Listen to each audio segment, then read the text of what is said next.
Hello everybody, good evening and welcome to the Trade Decorator Festival. Thank you for joining us. This evening we have a discussion on protecting your tools and your livelihood. Running your own decorating business can be very rewarding. Unfortunately, there are downsides. One of the most serious problems facing trade workers is tool theft. If your business is the victim of crime, it's a personal hit, one that can leave you unable to work and financially vulnerable. We've got a really interesting discussion today on protecting your tools and your livelihood and how to reduce the risk of vehicle crime. This discussion has been sponsored by Selector, and we will be launching a competition later in the session to win a Selector DNA tools and equipment kit. This kit is a DNA forensic marking kit designed for tools and equipment. Each kit marks approximately 50 items and power tools, including batteries, drills, impact drivers, angle grinders, circular saws, hand tools, you name it. If you are watching this discussion over on Facebook Live, it's not too late to join us and get involved in our live discussion. There is a link there in the post that you can click to join the session. And for everyone in the room listening, please share your thoughts and comments in the chat as we go, so that we can also share your stories and get you involved. We would love you to come up on the screen and chat with us. And if you'd like to join us, please give me a wave in comments and I can bring you up on the screen. So firstly, I'd like to start by introducing our speakers. We have Doug Skins from Secure by Design. Give us a wave, Doug. Nick Roach of Selector. Hi, Nick. Hi. And John Mears of jmears.co.uk. Hello, John. Welcome to the show. Thank you. Nick, can you first tell us about Select? Sorry, I'm going to start with Doug, actually. Doug, can you tell us a bit about Secure by Design? Yes, certainly can. Thanks for that, Paula. Secure by Design is the official police crime prevention initiative. I work as one of the development officers. So we work in all areas of crime, so whether it's burglary, vehicle theft, or agricultural theft and safety as well. So what we do is one of the main things we do is load of guides around safety and security of things, and what we also do is publish tips on how to. One of the things is securing your tools. So, and we have lots of products like Selector that have got the police approval as well. So that's it. Fantastic. Nick, can you tell us about Selector? Yeah, it certainly can. Selector is a forensic marking company, and we make products that can pretty much mark anything that you want. And in this case, we're going to talk about our toolkit. Fantastic. John, I asked you to be part of this discussion as you actually did a petition last year about vehicle crime, didn't you? Yeah. Now, can you tell us a little bit about what you were aiming to do with that? Yeah, so essentially I saw too many posts on social media of people having their vans broken into and the effects that was having on tradespeople, and started to do some research on it and see what could be done. And one of there were a couple of stats that struck out to me. The first one is that a van is broken into and tools are stolen every 23 minutes in this country, which is just crazy. But then following on from that, I found a study that almost 4 in 10 vans aren't fitted with an audible alarm, which seemed quite crazy to me. So I was looking at it as perhaps that's one angle where it could go for discussion. Can I ask you to look on your screens and just check you've only got one discussion screen open, because the sound is bouncing back from somebody's end? Are you just in where it says discussion protecting your tools? There's only that open? Yeah, that's all I've got. Okay. Yeah. I think we're okay. Okay. Hopefully. Yeah, so the fact that 4 in 10 vans don't have audible alarms on them, and I thought perhaps there was a route to go through and make it a legal requirement for van manufacturers to have to fit these alarms at the point of manufacture. In the same way that vehicles now have to come with a Category 2 Thatcham alarm, could that be upgraded to needing to be a Category 1? So yeah, I mean, unfortunately, the petition didn't quite get to the 10,000 signatures we needed, but I think it brought a lot more awareness to it, and I know a lot of other people have started looking at different avenues on how to, protect their vans and obviously their tools, and the guys that we've got here today have obviously got some amazing stuff to help with that. Okay, so shall we start by talking about the vehicle itself and John's suggestion of increasing the security at manufacturing level? Nick, can I come to you on that? Yeah, this sort of reminds me of I won't tell you who the company are, but they're a very well-known UK car manufacturer. I know their head of security, and I was chatting with him one day, and he said, if you came to me with an idea that would work and would stop our vehicles being broken into or stolen tomorrow, I wouldn't be able to get that on a production vehicle for 5 years, because it means changing the line, which is a new factory, a shutdown. It's such a big thing. So yeah, we've got to do everything that we can until we sort of get there, and I'm not entirely sure we ever will get there. That's shocking, isn't it? 5 years to bring it to market, even if it was there now today. Yeah, even if it was there today. Wow. So what about aftermarket? What can be done to the outside of your van to make it less appealing to criminals? Who wants to take that one? Yeah, no, go on, Doug. I mean, I think coming back to the alarm side, I mean, some of the before market alarms don't, cover the rear of the van, which is an issue. But I think some of the after vehicle, when you buy an alarm system for a van, or can then cover that part. You know what I mean? So it is worth, if you are buying a new vehicle, seeing what they do cover. So maybe they would, they know they're going to be used as commercial vehicles. If that could be included, because unless the customer starts asking, they're never going to provide it. You know what I mean? We'll be here 5 years later still dealing with the same issues, really. So I think it needs to obviously come from, the victims, which tends to be tradespeople. You know what I mean? So just to push it both ways, if much as the police can do and consumer groups, and it does need to come that pressure really on manufacturers, because I'm sure it's an easy fit. It might take a while to sort out the whys and wherefores, but you know what I mean, it could be an add-on, when you buy a van, that you do get the alarm that actually fits inside, you know what I mean, when they're building it. So because could be something that put on for years and years. I mean, like Nick, we spent a long time in the Metropolitan Police, it's been going on for 20, 30 years, you know what I mean? So, it's not a new problem. So. But there are a range of products available in the marketplace that you can buy after you've purchased your van, and to make your vehicle more secure, aren't there? Things that you can add on after market. What sort of things would we be looking at there, Doug? I think it's, a range of products, there's not, so, it's like the forensic marking of, hand tools, small power tools, which are very attractive, maybe some additional locks in the vans, they can be purchased, that have got the right testing, some, depending on what trade you're in, you might only have a small quantity of electrical tools. There is specialist van bolts that can be bolted into a van.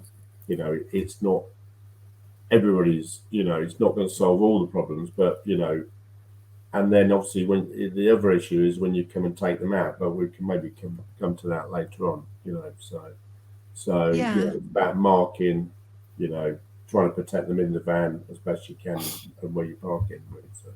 Well, I put a post in our forum earlier today asking decorators what they do to protect their vans and, the contents of the vans as well. And one of the comments from Georgie Baker was that he takes all his gear off his van every night and only has on what he needs for a day's work. And he's upgraded all of the locks, alarms, and fitted van bolts in his van to protect his equipment. So, I mean, that's making it really difficult for people to actually take anything of any value out of his van, because he's got all those extra security measures, which is, I guess, what we're talking about.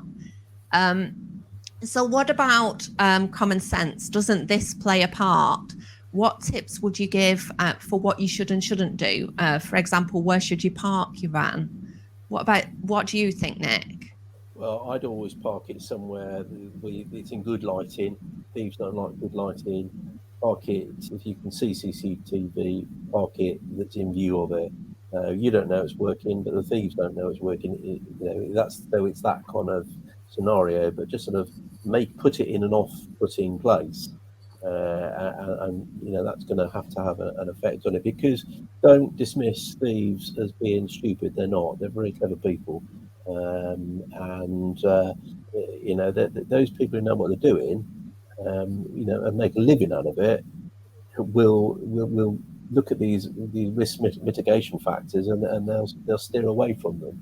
A while ago, a contact of mine in West Midlands Police told me of a story where police officers will visit people in prison to clear up old crimes. But you need to do it ethically. You need to make sure that people aren't just confessing to everything. And the thieves like it because it stops them being arrested for old crimes once they've come out of prison, should forensics come to light. And they're interviewing this gentleman who, and they're putting different crimes to him. And these took place in a Premier Inn car park. And he said, no, that one's mine, but that one isn't mine.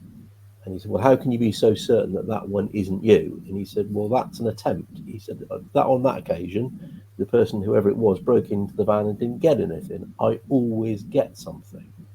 And they said, well, how do you always, why are you always successful? And he said, well, get two identical vans, park them side by side. It doesn't matter whether the van is boarded out. What matters is one van hasn't got much in it, and one van is full of stuff.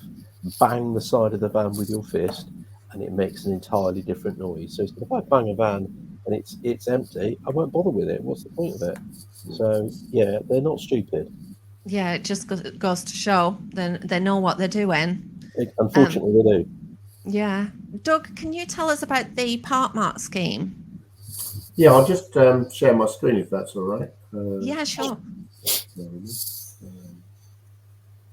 just come to this is the SPD website. So we do give advice on this, but one of our initiatives is the Park Mark scheme, which you can get to by the Secure by Design website.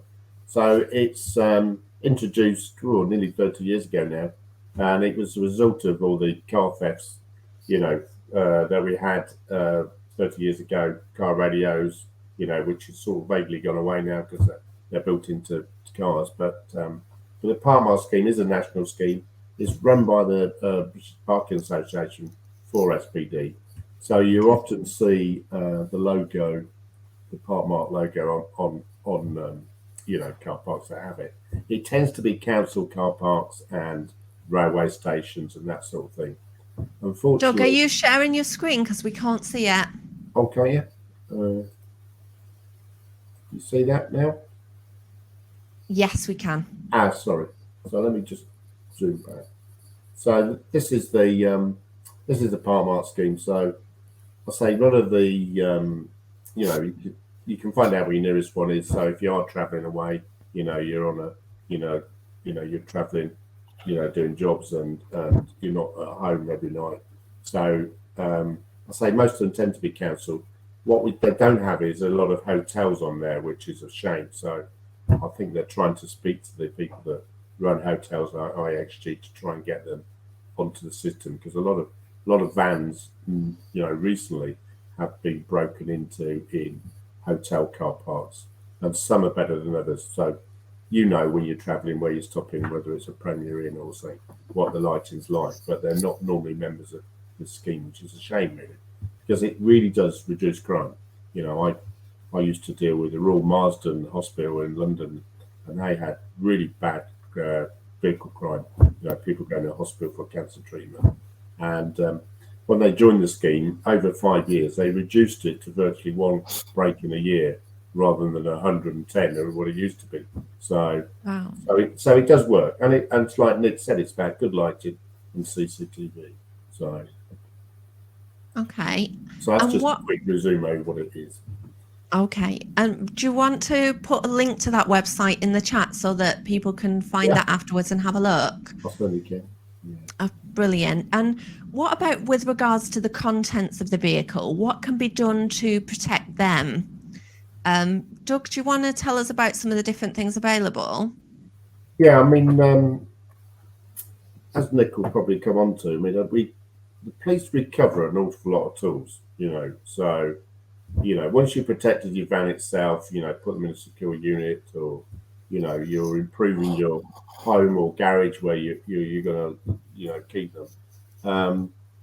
The other thing is, you know, making sure they're marked, because we get an awful lot of, you know, property tools back, especially small hand tools, power tools, batteries, you know, which are really, you know, easy to sell on, you know, but we can't trace the owner back. So I think one of the key things is forensically marking them, you know what I mean? Because they're normally too small to put a tracker on. Obviously, some bigger bits of equipment you can. So I know from, you know, a fact that if you can trace them back, at least we can then get a conviction.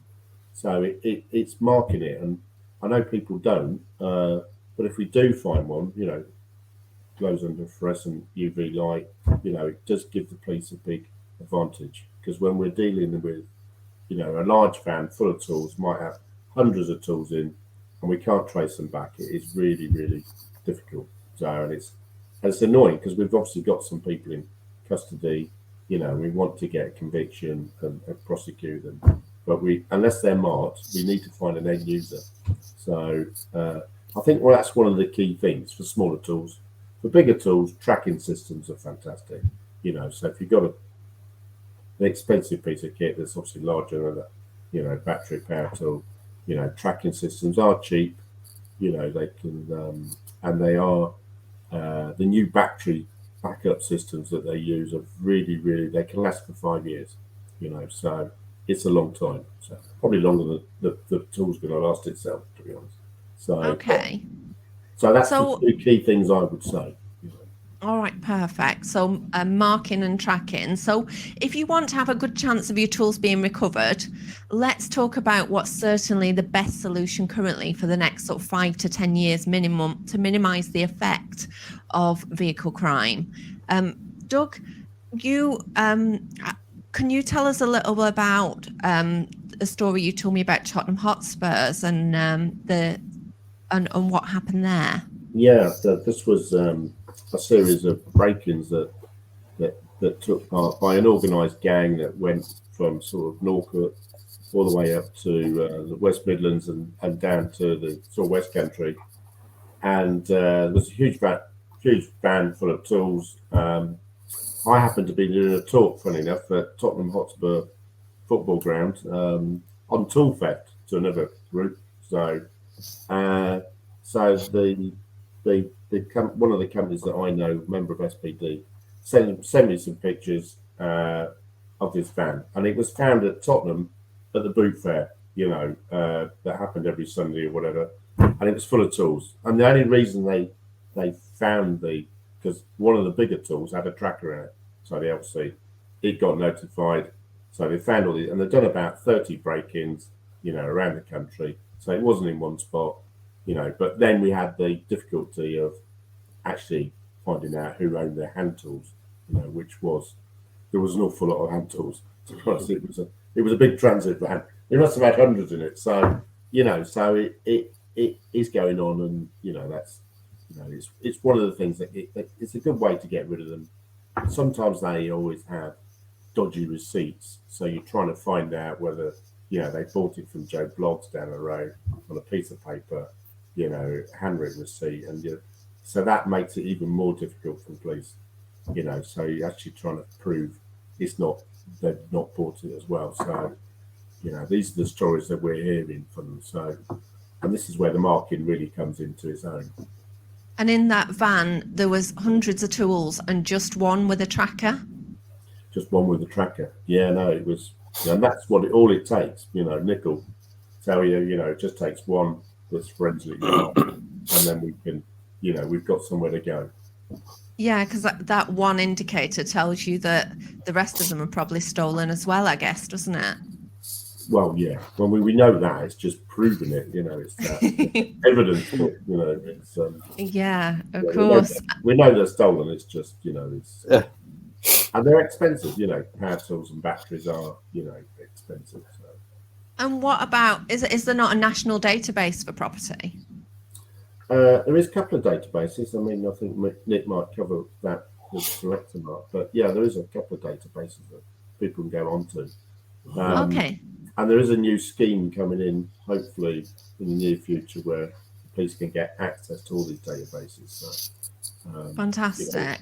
Through one portal, because they're all separate at the moment. So. Right. So there's not sort of one big national one. They're all separate, linked Not to at the moment. different. I don't think there ever will be, but if you can register them, brilliant. And if a company does a scheme that does both, even more, even better. Anything you can do to reduce the risk to you and make it more risky for them is going to benefit everybody. So, Nick, do you want to tell us more about Selector Mark? Yeah, you've got a series of slides there, but before I do, I was going to show you something on my camera here. So this is not a particularly expensive power tool, and if you look at it, you can't see anything. But if we look at the on here, so we look at the battery. There's a little mark there. That's as much as it is. But put a light on it, and up it comes. Now I'm not quite sure what we're going to see on the grey parts. I can see it pretty well. So no, it's not as good as I'd hope. But you can see it. So the liquid that it comes in has its own DNA code, different as yours and mine, and microdots. So that said, if we could start with that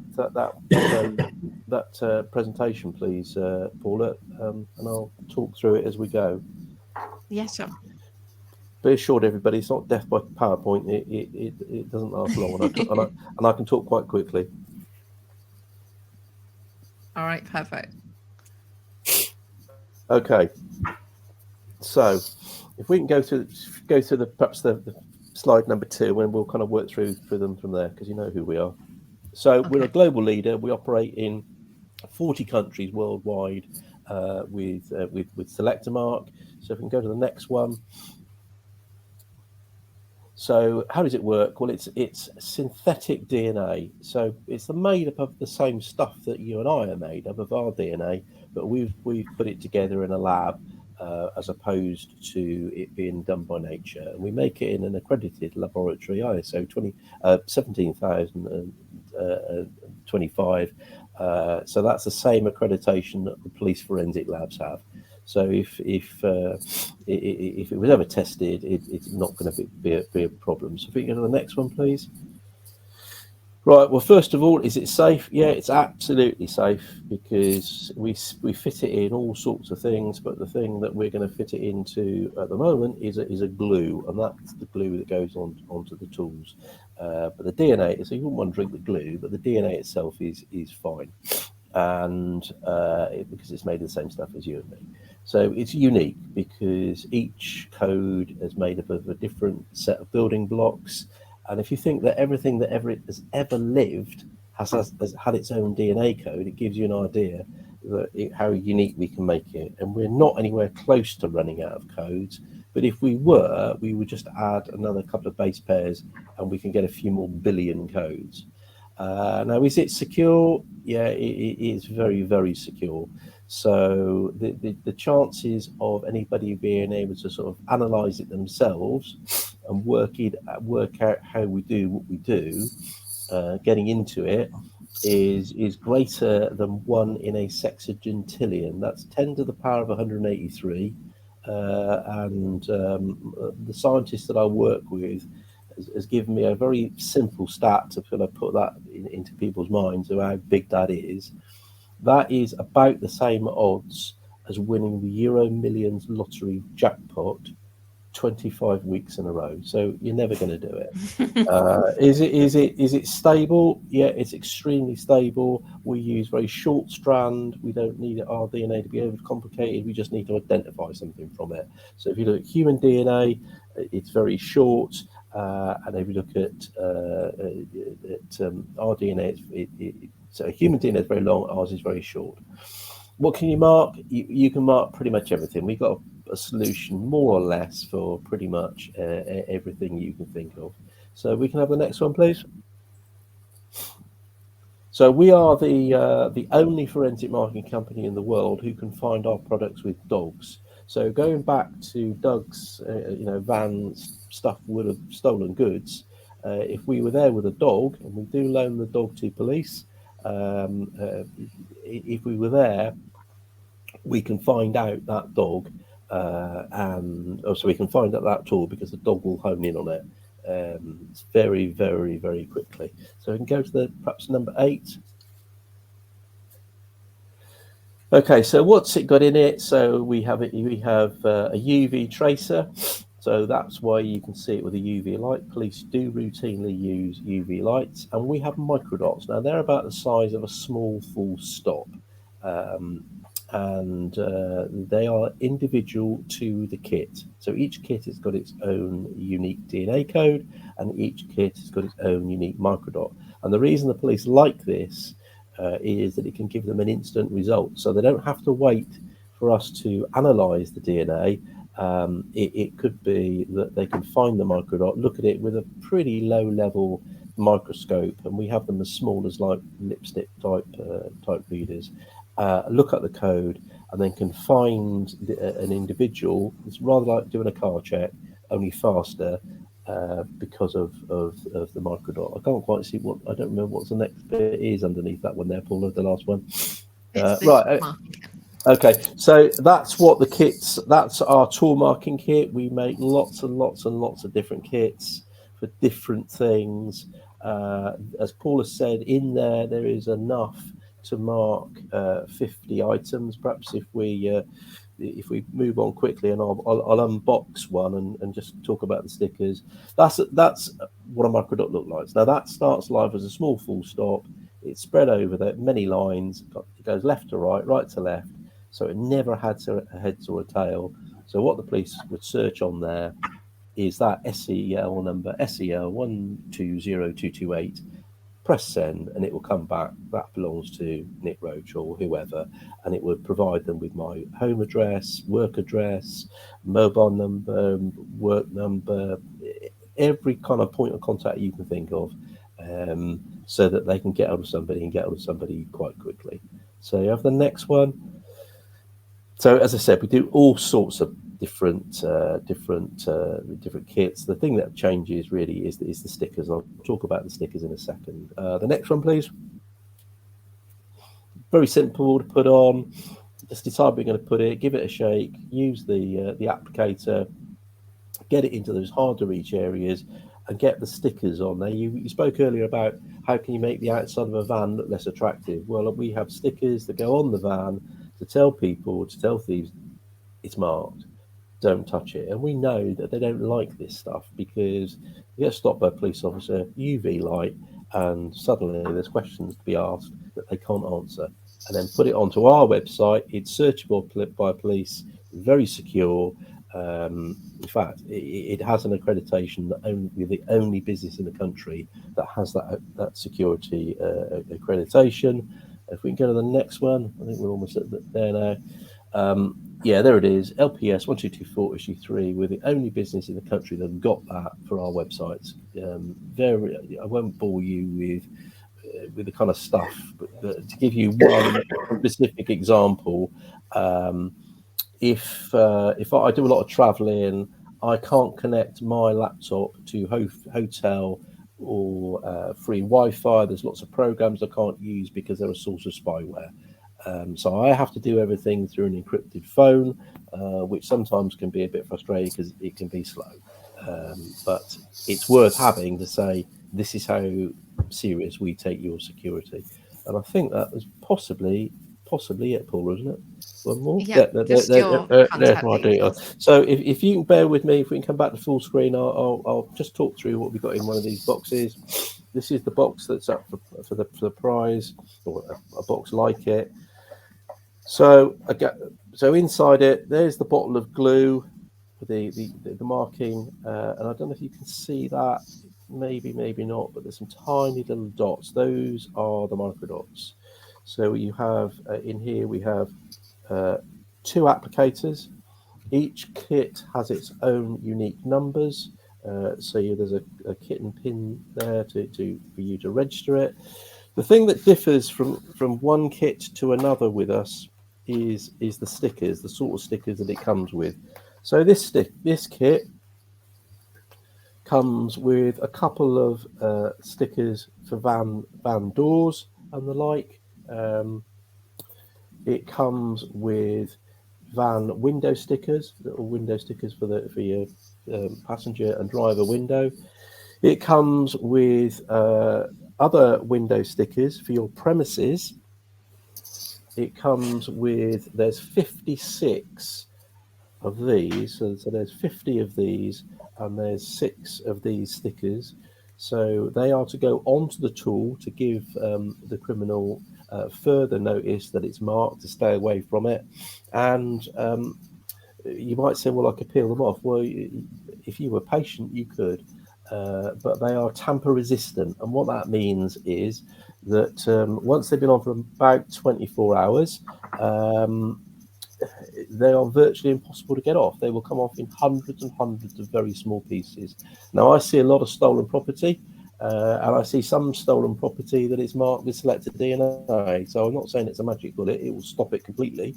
But I've yet to see property where that had a sticker and it doesn't have a sticker when I get to see it, and that's a clue into the police. So to get them to have a further look.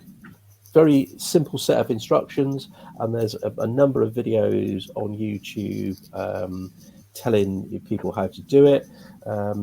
We partner with a couple of insurance companies, but other insurance companies will give you a discount if you have a forensic marker. We have competitors. Obviously, we're better than our competitors, and the big thing that separates us is we don't charge a license fee. So once you've bought one of these, or if you're lucky, you won one, that's it. We don't want any more money from you until you buy another kit. Paul has said from the outset, these will mark about 50 items. That's perfectly true. If you mark it in 2 or 3 places, we're quite generous with the liquid. So it might be that you'll get a lot more than 50 items. You can put on to our database. So if you've got a kit that's got serial numbers, frame numbers, that kind of stuff, you can put them onto our database. So that if the worst does happen, you've got a lot of information there, because when you get asked by the police, well, do you know what the serial number is? Oh, well, no, I don't, because we don't write them down, do we? And we lose the instructions after a while. But anyway, that's kind of it in a nutshell. Happy to take anybody's questions if they've got any.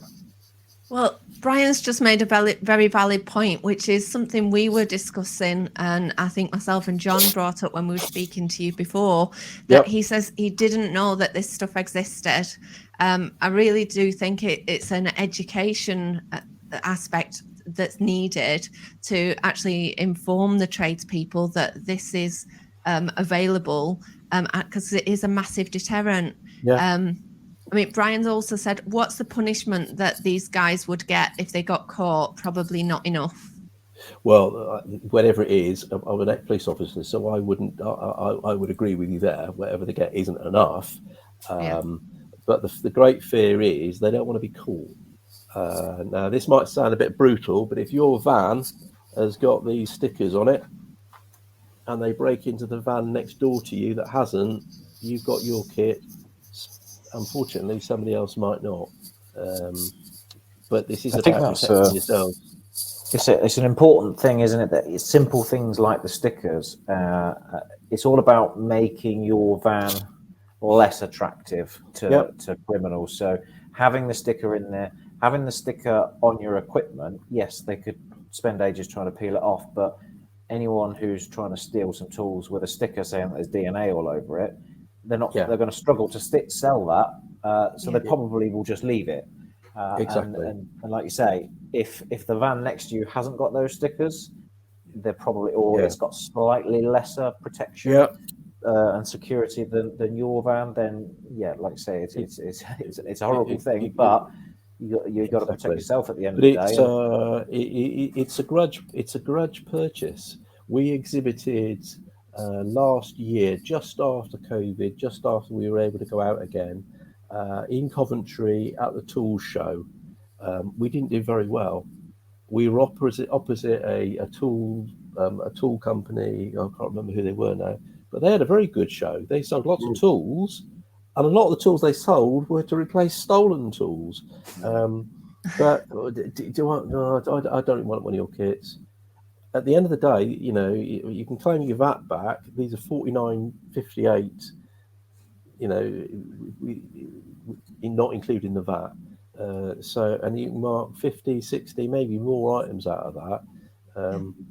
And you might even get a discount on your insurance. And if you phone an insurance company up and they say, no, we don't offer it, phone up another couple of companies till they do. I think I would say, Nick, is if your van's broken into, there's damage to the van, they're not always, the insurers don't always pay out anyway. No. We've had several losses before, and you know what I mean? So, and not only that, you're losing trade because you might spend a day, even a half a day going to get new tools. Well, that, the cost of actually advertising you've done it, and they hate forensic marking. I can tell you stories where we used to put covert systems in, and people would know they're there. They avoid anything that's got forensics because although Nick says about the labels, once you put that, the substance on, it's very difficult to get rid of it all. You never can you, Nick? Really? No. I mean, if you were, if we, sat about this drill and we got it off or thought we got it all off, I only need the most microscopic part. So in this product, in every milliliter of the liquid, there is 60 trillion copies of the DNA. And when I put it into our lab, which is on site, I need one. I just need 1 out of 60 trillion to say that drill came from that site. That's if I haven't got a microdot. If I've got a microdot, I don't even need to do that. You don't need that. But we used to say, if you could get a sample of a human hair, then you could get lots of samples. That's how little you need. And this is is why it's key for people that've got portable power tools. Especially the battery ones, these days are even more. Everything's battery. You know what I mean? So, I think it is one of the key things to do. You know what I mean? And what happens is that they come back. Once they're stealing something, I've had this story from a garage door manufacturer. So we've been obviously educating, builders, tradesmen to take the tools inside for the weekend and at night sometimes, and they kept breaking into the garage, so they were getting more secure SPD approved garage doors. So, but they were coming back to steal the new tools, and this is what's happening. They sort of know what tools you want because certain builders like certain tools. You know what I mean? And some of them are very expensive. They'll know you're going to get new ones. Whether insurance is paid out or not. Why wouldn't you spend that much money on forensic marking? It's a bit like buying an alarm system for your house. Which house is getting broken into, the one without an alarm system. Was high. They break into. I lived in a little street and there's 8 houses. The one with the alarm, without the alarm, always got broken into. And this is a similar sort of concept. Yeah, I mean, when you consider the value of dustless sanding systems and spray machines that decorators are using, we're talking into the thousands.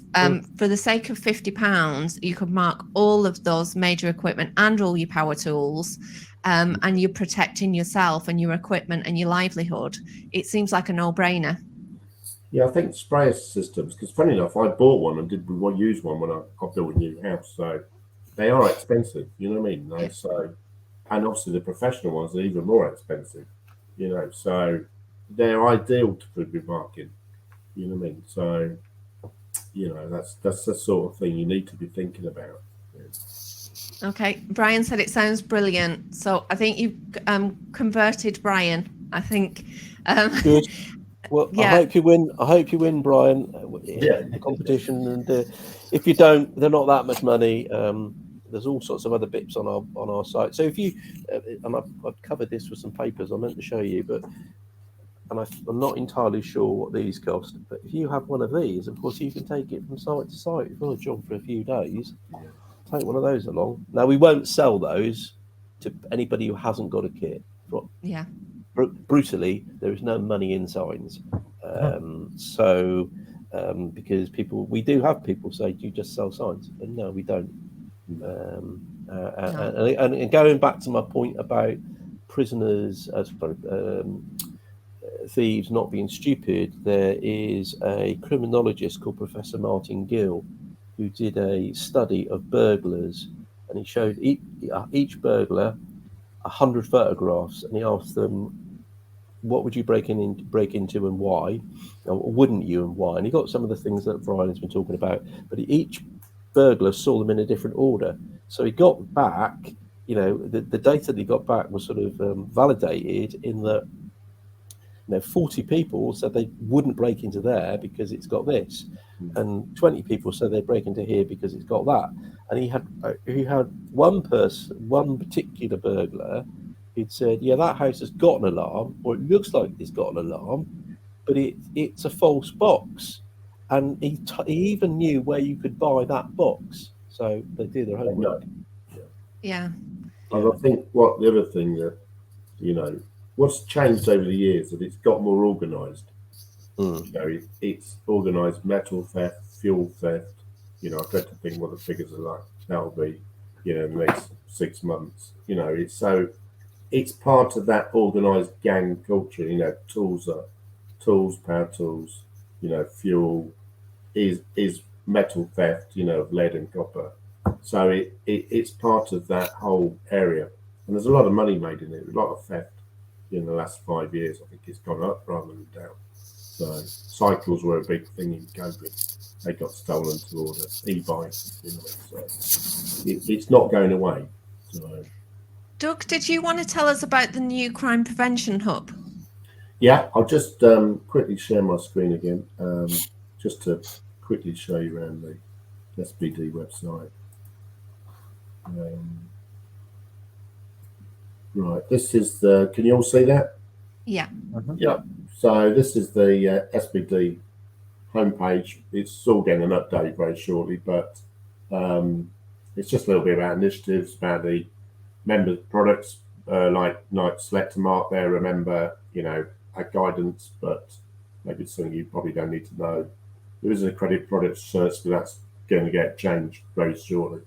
And there's some news section, so, you know, so we are at the Ideal Home Show.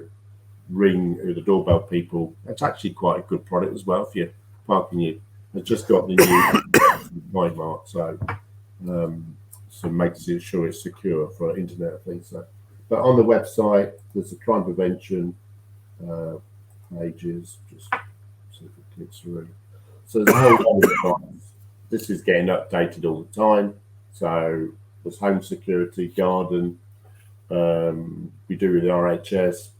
Home security about doors and windows, cycles, marine, rural crime, and obviously cyber crime as well, you might be interested in. But the vehicle section holds the bit that you're interested in. Catalytic converters gets the biggest hit on our website because they're always getting stolen. But tools and vans has been on it a little while. So if you come to the section, there's just general good advice, you know, everything we've been talking about today. And you can download there's some PDFs to download as well. So You just click on the tools, and it gives you a few tips about CCTV, parking away from home, and then luckily at the bottom of the page there's advice on products as well, so you can see the ones that got police approval, police preferred specification. So, but we've also included, shutters, so it could be for businesses, garage doors, which, funny enough, people don't always think about, but I know tools are getting stolen from there. So I wouldn't recommend leaving in the shed, but so there's a whole range of advice, and luckily you can download it in a little handy sheet as well. So, but it's worth looking at. There's lots of good advice on there on all sorts of sections, really, and there's a few more sections to go on there, to be honest. So,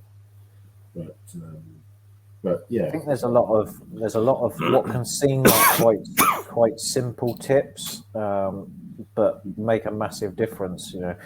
I know my dad. One of the things he does every night, if he can't take the tools out, he will park about 3 millimeters away from a wall, so that it's just much more difficult and again less appealing for someone to break in. And the guy that lives opposite, he's had his van broken into twice in Waitrose car park, and it's just like, okay, so maybe you need to start avoiding that car park, or park somewhere that's more well lit, CCTV, or take your car. He's got a car; he doesn't have to go into in his van if you've got a car as well. Simple things like this. It's just about being a bit more aware, isn't it, and seeing things from the criminal's point of view. What can you do to make sure your knowledge and prevention seems to be the most important?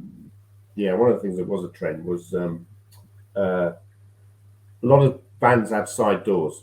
And what used to happen, they'd go to the builders merchants, and they know which ones didn't have very good CCTV, and they'd pull alongside the van with the side door, and they'd have a side door, and they'd pull right close, and then they'd open their door, break in, and nobody would see them going in and out, because you'd be inside buying your paint or your, concrete or whatever it was, and then they'd be off with the power tools.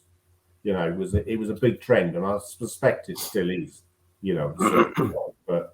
But even the CCTV didn't really capture a lot, and they'd doctor the number plate, so it was and wear hoods, but whoever was driving in, but you couldn't see the person in the back getting into the back of the other van. So they're clever, they're not as dark as you think. So even like with that, you could, when you're parking in a car park, can you park between two cars? Just to stop from other vans being able to pull alongside and do that. Yeah. But so there's some good tips on there, but just keep an eye on. There's some stuff for your home as well. Fantastic. Well, thank you guys. It's been a really informative discussion, and with regards to the Selector Mark DNA, I'm sure that you've got some new converts on here, people that didn't know that your product existed, and I really do think you need to do more to get the word out there so that more people start using it. It's a fantastic product that seems really underrated, and is really, really inexpensive as a way of protecting your equipment and your livelihood. It's not just a case of losing your tools. You lose your income as well for the time it takes to replace those tools through once you get your money back from your insurance company, if that happens. So thanks guys. Thanks everyone for joining us. That brings us to the end of our session. We do have a competition sponsored by Selector Mark to win a Selector DNA tools and equipment kit. As you've heard, when we said earlier, this is a DNA forensic property marking kit, and it's designed for tools and equipment. Each kit marks approximately 50 items of equipment and power tools, including batteries, drills. You can use it on your spray machines. You can use it on your dustless sanding systems. And if you want to enter the competition, there's a green button on the screen. When we finish, if you hit that button, It will take you through to our website. There's an entry form there for you to fill in. It's all GDPR compliant, and all the closing dates for all our competitions are on the website. And there's just one last thing I want to tell you about, which is registrations are now open for our exhibition at Old Trafford Football Stadium on the 23rd and 24th of June. And we hope you'll come along. We're going to have a fantastic show. We've got loads of big manufacturers there, training sessions, master classes, seminars. There's I've actually put a link at the top of this session, and I'll just... You just put yourself You on mute, put on Paula. mute, Paula. Yeah.